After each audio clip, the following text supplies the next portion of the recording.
Eu diria, tendo o mínimo de generosidade, que é um projeto que parte de uma premissa correta para chegar a uma conclusão completamente falsa. Né? A premissa correta é, de fato, nós precisamos de uma estrutura educacional que forneça aos nossos alunos a possibilidade de uma experiência plural. Né? Isso é absolutamente inegável. É inegável. Né? Só que pessoas que nunca pisaram numa sala de aula enquanto professores chegaram a uma conclusão difícil que não é comprovada por nada, a não ser por experiências que aparecem aqui e ali, mas não tem nenhuma comprovação de estudo, certo? De que, de fato, nós vivemos numa situação na qual nossas escolas são absolutamente monolíticas, monofônicas, que elas não dão espaço a absolutamente nada, a não ser um tipo de perspectiva unilateral e autoritária.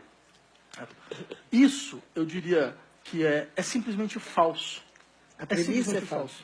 Não, a premissa é correta. A premissa é, nós precisamos de uma escola plural. Tá, mas a ideia é que as escolas são assim. Que nossas escolas brasileiras não são assim, mas no sentido de que elas estão completamente bloqueadas em um tipo de doutrinação, Deus sabe lá qual, certo? Ela é completa. Isso é completamente delirante. Né? Isso é completamente delirante. Eu, a princípio, né, teria vindo, ou sou professor, de um dos centros fundamentais de doutrinação marxista, esquerdista, comunista, bolivariana, certo? Do hemisfério sul, todos nós conhecem, né? O Departamento de Filosofia da Universidade de São Paulo, verdadeiramente, um polo fundamental de formação de delírios revolucionários no interior da vida brasileira. Né? Olha que coisa interessante, isso qualquer pessoa que for ver o meu histórico vai ver que é verdade. Eu nunca tive um curso de Marx no Departamento de Filosofia. Mas eu tive um curso de Locke, que é um liberal. Eu tive um curso de Hobbes, que é um liberal. Eu tive um curso sobre todo o pensamento liberal. Com pessoas que não davam o curso, simplesmente para dizer, olha que absurdo.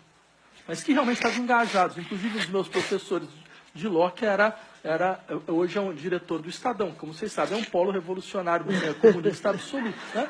Que é o professor Rolf Kuntz, né? Que era um ótimo professor. Né? Agora, vejam, nós temos no nosso departamento, junto com o Instituto de Psicologia, um laboratório de pesquisa em teoria social, filosofia e psicanálise. Nós estudamos pensamento neoliberal. Nós obrigamos nossos estudantes a ler Mises, Hayek, Friedman, Becker. Eles leem para eles poderem criticar. Nunca passaria na cabeça deles que você pode criticar alguém sem nunca ter de fato lido. Só que a gente chegou num grau de inanidade e de absoluta mediocridade nesse país, onde você tem uma leva de pessoas completamente tresloucadas que acham que podem criticar algo sem nunca de fato ter lido. Certo? Se eu tivesse um pouco mais de perversidade, eu gostaria simplesmente de sentar com todas essas pessoas que falam esses absurdos e perguntar, mas vem cá, mas o que de fato o Foucault falou nas Palavras e as Coisas, sobre o problema duplo empírico transcendental? Você está sabendo o que você está falando? De fato? Certo? Você tem ideia mesmo do que você está falando? Porque, veja, se vocês irem na biblioteca do finado Golbery Couto e Silva, certo? Que era um dos ideólogos da ditadura militar, certo? Vocês encontrariam todos os livros marxistas que vocês podem imaginar. Porque não passava nem na cabeça de um ideólogo da ditadura militar que você poderia não ler para que você pudesse criticar. Certo? Então, ou seja, que você tenha estudantes que vão fazer críticas do que nós chamamos do pensamento de esquerda, isso não faz a menor diferença. É óbvio que, e é bom que isso ocorra, mas é bom que eles leiam primeiro, certo?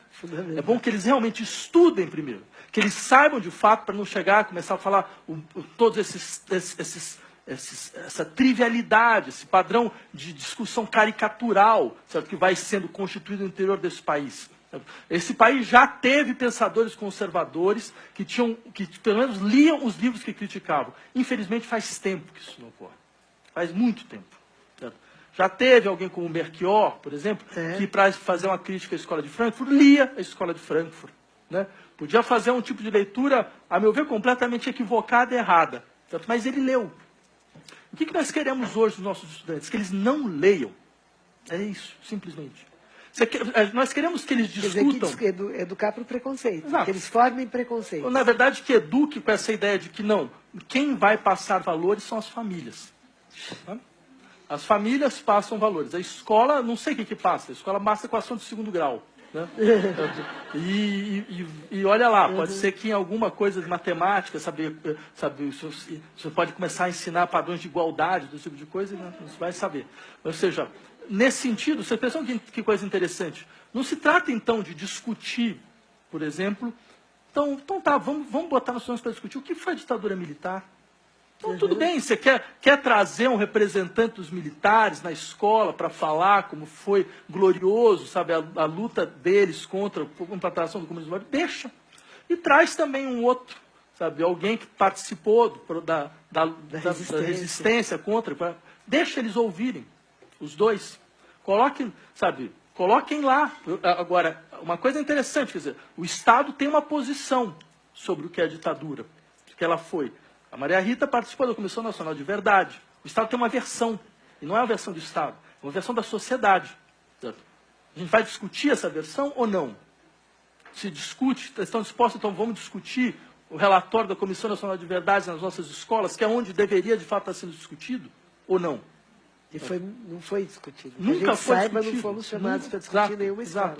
Eu diria ainda mais, por exemplo, você tem toda essa sensibilidade completamente peculiar a respeito dos problemas de gênero.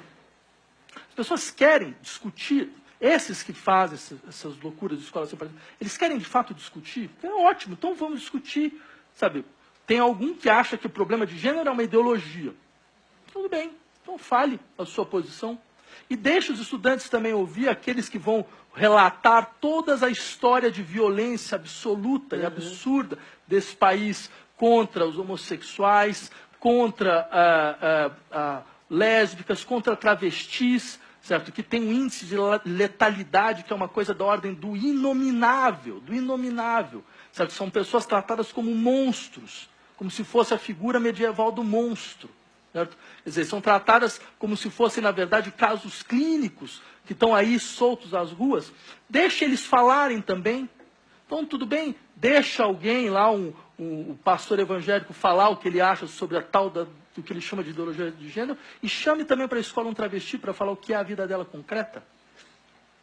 Para que as pessoas possam saber, de fato, o que significa, que tipo de grau de preconceito e de violência existe na sociedade brasileira. Isso significa uma escola plural.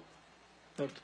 Uma escola na qual, ótimo, então todas as pessoas vão poder, todos os estudantes vão poder ter contato com a diversidade, não só das opiniões, mas a diversidade das posições no interior da vida social. Mas não é nada disso que eles querem. Absolutamente nada disso. Porque se eles quisessem, eles descobririam, por exemplo, leiam os livros de história, tal como eles são entregues às nossas escolas. Leiam os livros didáticos de história. Eu queria que algum desses fizesse uma análise concreta dos livros que estão realmente sendo adotados. São livros que têm um cuidado absolutamente, eu diria mesmo, exemplar, certo? De expor uma diversidade de leituras e de opiniões. Certo?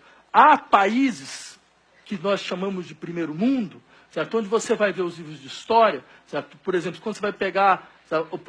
Em países europeus, o problema da colonização, até hoje os estudantes têm que ficar lendo sobre os benefícios da colonização. Certo? E quando você vai ver sobre uma crítica da colonização, não tem. Não tem, ou tem de maneira completamente caricata. Os nossos livros de história não têm isso. Certo? No entanto, nenhum de vocês que abrem os jornais leem sobre o que de fato está acontecendo nas escolas. Porque aqui tem uma coisa absolutamente inacreditável, que assim, todo debate sobre educação, ele é feito sem nunca ouvir os professores. Sem nunca ouvir os professores. Que são as pessoas que estão lá todo dia, entendeu? Estão lá todo dia. Não, ao contrário. Quer dizer, além do sujeito, ser professor, ganhar um salário ridículo, absurdo, se for professor de ensino médio, ensino fundamental, principalmente, certo? De ser agora tratado como doutrinador perigoso, certo? E de ter agora uma lei que pode fazer com que ele possa ser preso por transmitir, certo? Aquilo que ele acredita como certo e como correto, certo? Ele nunca é ouvido em nenhum processo educacional.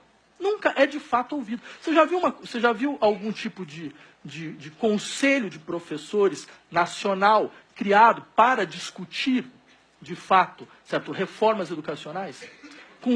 Com peso não só consultivo, mas com peso deliberativo?